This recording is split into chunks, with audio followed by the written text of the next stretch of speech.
오전 8시 지혜는 아이를 재촉하며 현관문을 나섭니다. 빨리빨리 할머니 기다리신다.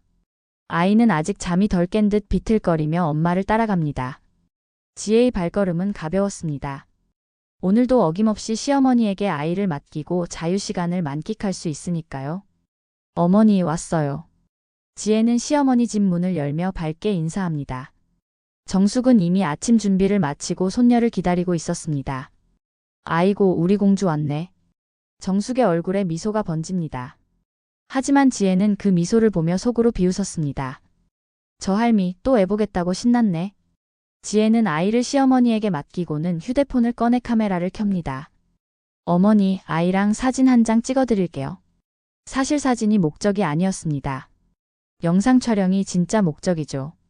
정숙이 손녀를 안고 있는 모습, 반찬통을 들고 허리를 굽혀 인사하는 모습, 모든 것이 지혜의 렌즈에 담깁니다.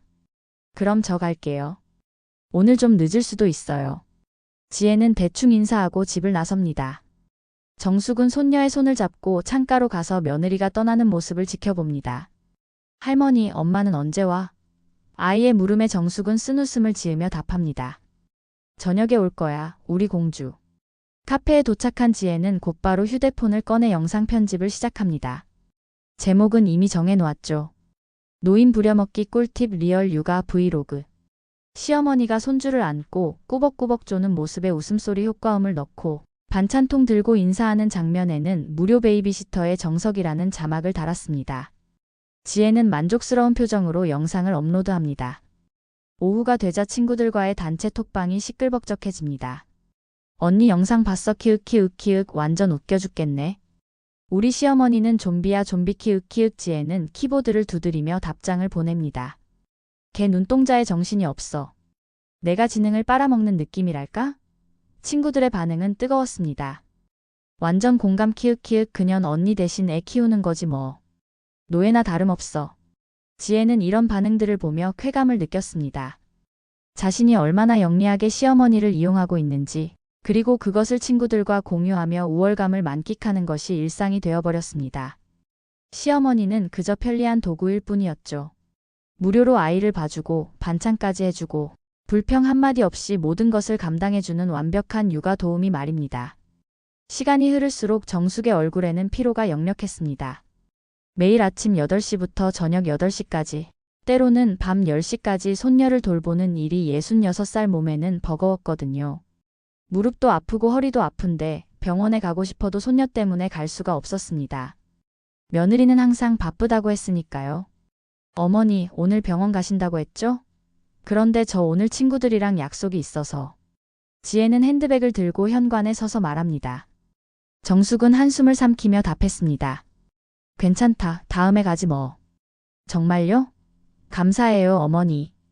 그럼 갈게요. 지혜는 미안한 기색도 없이 집을 나갑니다. 미용실에서 머리를 만지고 있던 지혜는 친구에게 전화를 겁니다. 야, 너 진짜 웃겨. 우리 시어머니 말인데? 목소리를 낮춰 속삭입니다. 그 할미는 진짜 사람이 아니야. 그냥 기능이야, 기능. 손주 보관함이라고 해야 하나 키읔 옆자리 손님들이 힐끔거리지만 지혜는 신경 쓰지 않습니다. 오히려 더 큰 소리로 웃었죠. 엄마가 할머니한테 또 맡겼어? 아이가 물어봅니다. 정숙은 아이의 머리를 쓰다듬으며 말합니다. 응, 엄마는 바쁘시거든. 사실 무엇이 그렇게 바쁜지 정숙은 알 수 없었습니다. 며느리는 직장도 다니지 않고 집안일도 하지 않습니다. 하루 종일 친구들과 만나고 미용실에 가고 쇼핑을 하며 시간을 보낼 뿐이죠. 정숙은 병원 예약을 또다시 미뤄야 했습니다. 무릎이 아파서 걷기도 힘든데 손녀를 두고 갈 수는 없으니까요. 며느리에게 부탁하면 항상 같은 대답만 돌아올 테니까요. 어머니, 저도 바빠서. 그 바쁘다는 일이 친구들과 수다 떠는 것인데 말입니다. 저녁 8시가 넘어서야 지혜가 집에 돌아왔습니다. 어머니, 수고 많으셨어요. 인사는 형식적이었습니다. 정숙은 손녀의 가방을 챙겨주며 말합니다. 오늘 밥도 잘 먹고 낮잠도 잘 잤어. 아, 그래요? 고마워요. 지혜는 아이의 손을 잡고 서둘러 집으로 향합니다. 집에 가서 해야 할 일이 많으니까요. 아니, 정확히는 친구들과 단톡방에서 오늘 있었던 일들을 공유해야 하니까요. 오늘 시어머니 병원 간다더니 결국 안 갔어. 키읔키읔. 나 덕분에 돈도 아꼈네. 지혜는 친구들에게 메시지를 보냅니다. 언니 진짜 대단해.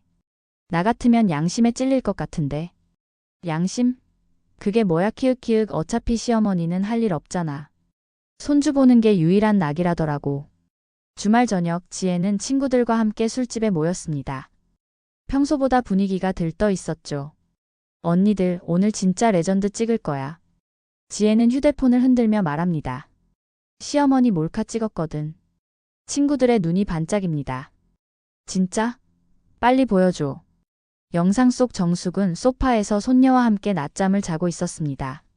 잠결에 작은 방귀 소리가 들리자 지혜는 킥킥 웃으며 촬영을 계속했습니다. 얘들아 봐봐 저거. 자다가 방귀 뀌고도 몰라. 키읔키읔. 완전 죽은 줄 알았어. 친구들은 배를 잡고 웃었습니다. 언니 진짜 미쳤어. 키읔키읔키읔. 하지만 친구 중 한 명인 수지는 웃음을 참으며 불편한 기색을 보였습니다. 그래도 이건 좀. 뭐가 좀? 우리끼리 보는 건데 뭐가 문제야? 지혜는 짜증스러운 표정을 지었습니다. 어머니가 알면 상처받으실 것 같아서. 아, 진짜 꼰대네. 그럼 너 안 봐도 돼. 수지는 결국 아무 말도 하지 못했지만 몰래 해당 영상을 자신의 휴대폰에 저장했습니다. 뭔가 잘못됐다는 생각이 들었거든요. 이건 그냥 장난이 아니라 한 사람의 인격을 모독하는 일이었으니까요. 특히 그 사람이 지혜를 위해 매일 손녀를 돌봐주는 시어머니라는 점에서 더욱 그랬습니다. 야 진짜 시어머니 코 고는 소리 들어봐. 지혜는 또 다른 영상을 틀었습니다. 정숙이 손녀를 안고 소파에서 잠들어 있는 모습이었습니다. 하루 종일 아이를 돌보느라 지친 모습이 역력했죠. 완전 돼지 같지 않아? 키읔키읔. 친구들은 또 웃었지만 수진의 표정은 점점 굳어갔습니다. 집으로 돌아가는 길 수지는 계속 그 영상들이 머릿속에서 떠나지 않았습니다. 지혜의 시어머니는 나쁜 사람이 아니었습니다. 오히려 며느리를 위해 묵묵히 희생하는 분이었죠. 그런데 그런 분을 이렇게 조롱하고 몰카까지 찍는다는 게 말이 되나요? 수지는 결심을 굳혔습니다. 언젠가는 이 일의 진실을 알려야겠다고요. 다음 날 아침 지혜는 평소처럼 아이를 시어머니에게 맡기러 갔습니다. 어머니, 어제 저희가 시끄럽게 해서 죄송해요. 정숙은 고개를 저으며 말했습니다. 괜찮다. 젊은 사람들이 놀 수도 있지. 지혜는 속으로 비웃었습니다. 순진하네, 정말. 어제 친구들과 함께 정숙을 얼마나 조롱했는지 꿈에도 모르는 시어머니를 보며 지혜는 우월감을 느꼈습니다. 어느 평범한 화요일 오후 지역 맘카페 게시판에 폭탄 같은 글이 올라왔습니다. 제목은 단순했습니다. 이 시어머니 보세요. 정말 화가 납니다. 하지만 내용은 충격적이었죠. 수진이 익명으로 올린 게시글에는 지혜가 찍은 시어머니 몰카 영상들이 고스란히 담겨 있었습니다. 이분은 매일 며느리 대신 손주를 돌봐주시는 분입니다. 아침 8시부터 밤 10시까지 병원 가는 것도 미루며 아이를 돌보시는데 며느리는 이런 영상을 찍어서 친구들과 조롱하고 있습니다. 게시글 아래에는 정숙이 아이를 안고 조는 모습, 방귀 뀌는 소리에 웃으며 촬영하는 지혜의 음성까지 모두 공개되었습니다. 댓글이 폭주하기 시작했습니다. 이게 사람이 할 일인가요? 진짜 구역질 나네요. 저런 며느리를 뒀다니 시어머니가 전생에 무슨 죄를 지으셨을까요? 이건 명예훼손을 넘어서 학대 수준입니다. 제발 누군지 알려주세요. 우리 동네 사람이면 절대 용서 못합니다. 오후 3시 지혜는 미용실에서 머리를 말리고 있을 때 친구로부터 급한 전화를 받았습니다. 지혜야, 큰일 났어. 맘카페 봤어? 뭔 맘카페? 빨리 들어가 봐. 너 관련 글이 올라왔어. 지혜는 손가락을 부르르 떨며 휴대폰을 열었습니다. 게시글을 확인하는 순간 얼굴이 하얗게 질렸죠. 미친, 이거 누가 올린 거야? 지혜는 당황한 채로 댓글을 확인했습니다. 이미 1000개가 넘는 댓글이 달려 있었고 조회수는 10,000명을 훌쩍 넘었습니다. 인간이냐 짐승이냐? 이런 며느리는 이혼당해야 마땅합니다. 시어머니분이 너무 불쌍해요. 악플의 수위는 상상을 초월했습니다. 지혜는 급히 자신의 소셜미디어 계정들을 확인했습니다. 이미 누군가 지혜의 정체를 파악했는지 그녀의 인스타그램과 블로그에도 악플이 쏟아지고 있었습니다. 노인학대녀 지혜, 시어머니 조롱녀, 인성 쓰레기 등의 댓글들이 줄을 이었죠. 지혜는 서둘러 모든 영상을 삭제했지만 이미 늦었습니다. 누군가 이미 저장해뒀을 테니까요. 어떻게 하지? 어떻게 하지? 지혜는 패닉 상태에 빠졌습니다. 미용실에서 나와 차 안에서 남편에게 전화를 걸었지만 받지 않았습니다. 시어머니에게도 전화했지만 역시 받지 않았죠. 그제서야 지혜는 상황의 심각성을 깨달았습니다. 자신이 그동안 저지른 일들이 세상에 알려진 것입니다. 지혜가 집에 도착했을 때 남편 현우는 이미 모든 상황을 알고 있었습니다. 직장 동료가 맘카페 글을 보고 알려준 것이죠. 여보, 이게 정말 내가 한 일이야? 현우의 목소리는 차가웠습니다. 지혜는 변명을 늘어놓았습니다. 그냥 친구들이랑 장난으로 한 거야. 설마 이렇게 될 줄이야. 장난? 현우는 휴대폰 화면을 지혜에게 보여줬습니다. 이게 장난이야? 우리 어머니를 이렇게 조롱하는 게 장난이라고?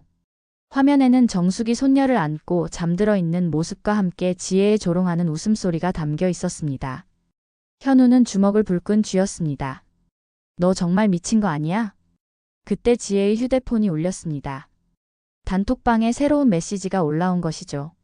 그런데 충격적이게도 친구들이 그동안의 대화 내용을 캡처해서 공개한다고 하는 메시지였습니다. 지혜야, 미안해. 하지만 이건 정말 잘못된 일이야. 우리도 더 이상 숨길 수 없어. 뭐야? 너희가 왜 그래? 지혜는 당황스러워했습니다. 그동안 함께 시어머니를 조롱하던 친구들이 갑자기 등을 돌린 것입니다. 그래도 우리 다 알잖아. 네가 진심으로 그 어른을 싫어했잖아. 이 정도면 사회적으로 알 권리 아니야? 친구들의 메시지는 냉정했습니다.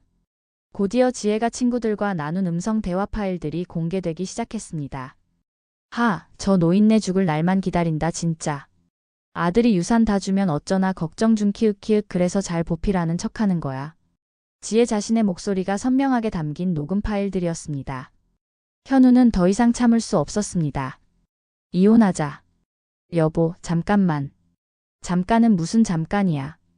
너 같은 사람과 더 이상 살 수 없어. 우리 어머니한테 어떻게 이럴 수가 있어? 현우의 목소리는 떨리고 있었습니다. 화가 나서가 아니라 슬퍼서였죠.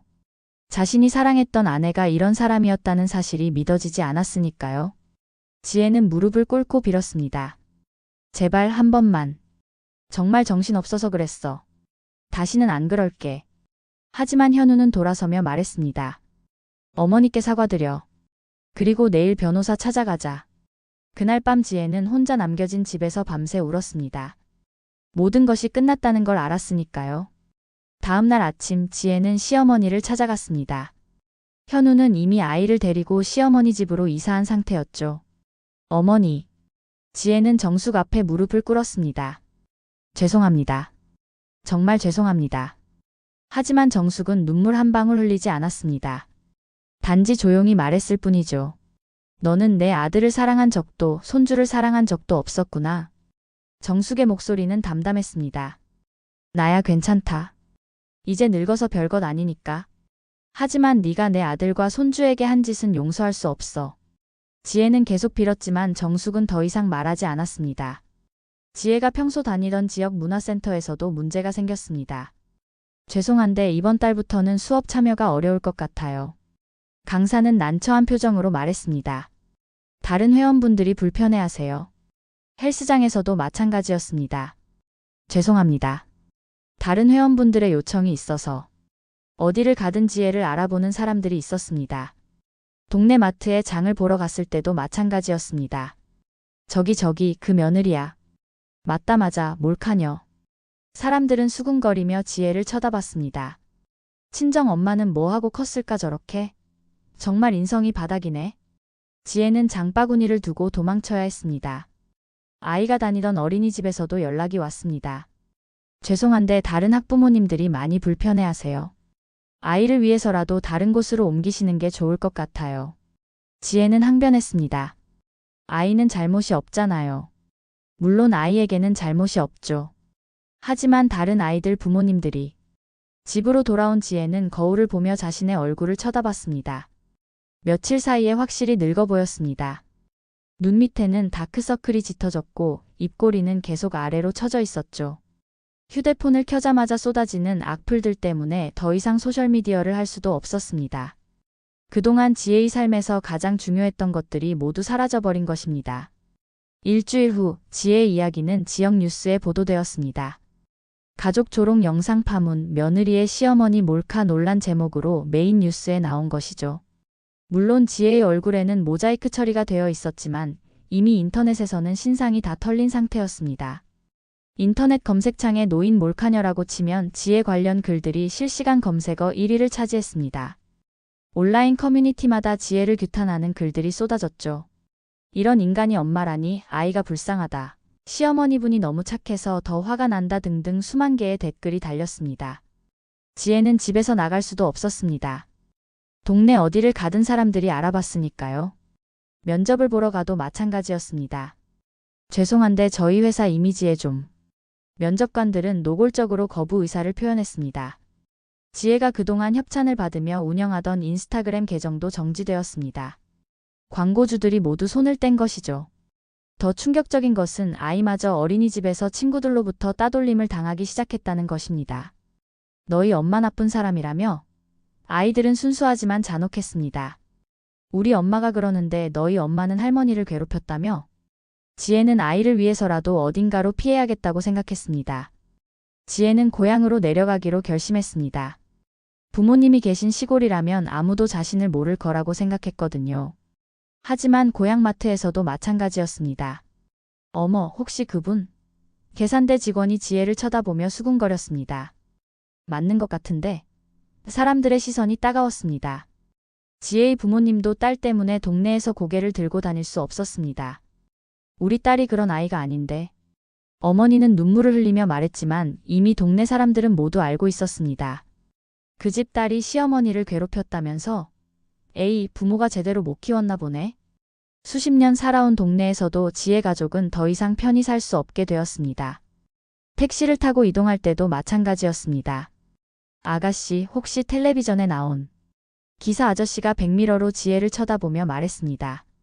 지혜는 모자를 푹 눌러쓰고 고개를 숙였지만 소용없었습니다. 이미 전국 사람들이 아는 얼굴이 되어버린 것이죠. 편의점에서 물건을 사려고 해도 마찬가지였습니다. 알바생이 지혜를 보더니 동료에게 속삭였습니다. 저 사람 맞는 것 같은데. 지혜는 물건을 사지도 못하고 다시 나와야 했습니다. 어디를 가든 손가락질과 수군거림을 피할 수 없었습니다. 인터넷 세상의 분노가 현실 세계까지 침범한 것입니다. 한편 정숙은 지혜를 고발하지 않았습니다. 경찰서에서 연락이 와서 고발 의사를 물어봤지만 정숙은 조용히 거절했습니다. 괜찮습니다. 이미 충분히 벌을 받은 것 같아요. 정숙에게는 복수보다 중요한 일이 있었습니다. 바로 손녀를 제대로 키우는 것이었죠. 몇 달 후 정숙은 뜻밖의 제안을 받았습니다. 지역 노인복지관에서 강연을 해달라는 요청이었습니다. 어르신의 이야기를 듣고 많은 분들이 감동을 받으셨어요. 가족 내 노인 인권에 대해 강연을 해주시면 안 될까요? 정숙은 처음에는 거절했지만 자신과 같은 처지의 노인들을 위해 도움이 될 수 있다면 해보겠다고 답했습니다. 첫 강연에서 정숙은 자신의 경험을 담담히 이야기했습니다. 며느리를 원망하지는 않습니다. 다만 노인도 존중받을 권리가 있다는 걸 알아주셨으면 해요. 청중들은 정숙의 이야기에 눈물을 흘렸습니다. 어르신, 정말 대단하세요. 저라면 참을 수 없었을 것 같아요. 정숙의 강연 영상은 가족 안의 괴물이라는 제목으로 유튜브에 올라갔습니다. 영상을 편집해 준 것은 지역 복지관에서 자원봉사를 하는 젊은이였습니다. 할머니 이야기를 더 많은 사람들이 들어야 해요. 영상은 순식간에 100만 뷰를 넘었습니다. 댓글에는 정숙을 응원하는 메시지들이 가득했죠. 어르신 같은 분이 진짜 어른이세요. 며느리는 반성하고 있을까요? 할머니가 너무 멋있어요. 정숙은 일약 온라인 스타가 되었습니다. 하지만 정숙에게 중요한 건 유명세가 아니었습니다. 자신의 경험이 다른 노인들에게 힘이 되고 젊은 세대들에게는 반성의 기회가 되는 것이었죠. 어느 봄날 오후 정숙은 손녀와 함께 공원을 산책하고 있었습니다. 아이는 할머니 손을 꼭 잡고 즐겁게 뛰어다녔습니다. 할머니, 나는 할머니가 제일 좋아. 아이의 순수한 말에 정숙은 미소를 지었습니다. 할머니도 우리 공주가 제일 좋아. 벤치에 앉아 쉬면서 정숙은 손녀에게 말했습니다. 공주야, 할머니가 하나만 부탁할게. 뭐야? 넌 절대 아무도 함부로 대하지 마. 나이가 많든 적든 부모든 아이든 모든 사람을 소중히 여겨야 해. 세상은 다 보고 있으니까. 아이는 고개를 끄덕였습니다. 응, 할머니. 알겠어. 석양이 지는 공원에서 할머니와 손녀는 손을 잡고 집으로 향했습니다. 정숙의 얼굴에는 평온한 미소가 떠올라 있었습니다. 힘들었던 시간들이 있었지만 결국 진실은 드러나게 되어 있고 선한 사람들이 더 많다는 걸 알게 되었으니까요. 그리고 무엇보다 손녀와 함께하는 이 시간들이 세상에서 가장 소중한 것임을 깨달았습니다.